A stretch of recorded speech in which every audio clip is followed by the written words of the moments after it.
Denver Summit, the new women's professional soccer team, has never played a game, and yet the team already has a rival, Denver City Council. Front office leaders for the Summit faced off with Council for the second time over millions of dollars in public funding that was promised by Denver's mayor. Summit won today's match, but there's no guarantee that they will get those tax dollars. Our Marshall Zellinger explains.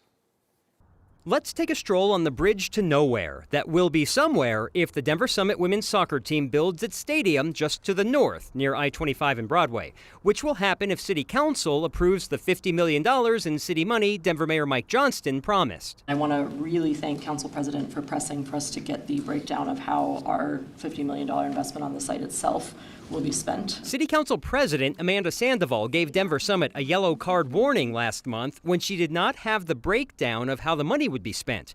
After that meeting, the team put out a statement saying it was engaging with other jurisdictions. Team owner Rob Cohen said they were simply responding to a journalist's question. Team president Jen Millay said it was not meant to be a threat. It was never meant to challenge council in any way.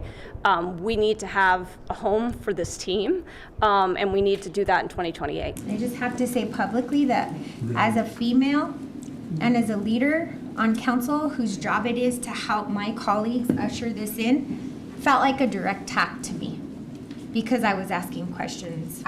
I validate those feelings about feeling as a threat, and I wasn't even at that committee meeting. I took that as a reflection of the reality, not as you better approve this or else. Now that that's settled, City Council did see a breakdown of the $50 million. $35 million for the land, $7 million for earthwork and excavation, and more for infrastructure improvements totaling almost $56 million. $6 million too much. The good news for the city is that the team is on the hook for those overruns. The committee approved the agreements, sending them to the full City Council on Monday, but there's still a hiccup. A CBA, Community Benefits Agreement, between the neighborhood organizations and the team is agreed to but still being written. Basically, promises the team has agreed to with the community. Things like local artists providing artwork for the stadium, perhaps scholarships for local students, and maybe a shuttle to get local residents to games. Council has not seen the CBA yet. I think it's disrespectful. Something that's that important, we need time to consider. There is no way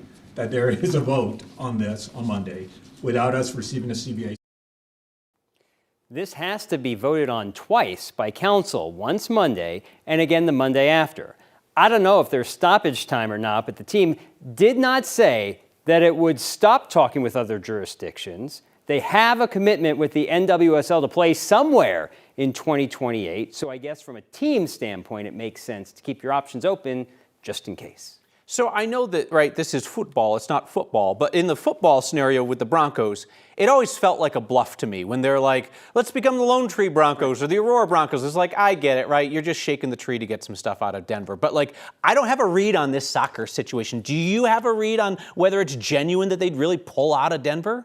I don't, other than that this is, as long as the money is there, they're good. But the question is, if there's money that does not exist from the city to improve around the stadium that they don't have to build, if that money's not there, then that stadium is not getting built there. Yeah. And people can jump in and say, we'll have you over here. And I know we're going to get the emails. Why not just go play at Dick's Sporting Goods Park? And that, because a women's team wants to prove it can do it on its own, make money on its own, and not be beholden to a men's organization. And so, yeah, and there's very fair questions about whether building Dick's way out where it is was a smart move when centrality in the city is what the Broncos want and it's what the women's team want. They want to be central in the city. All right, Marshall, thank you.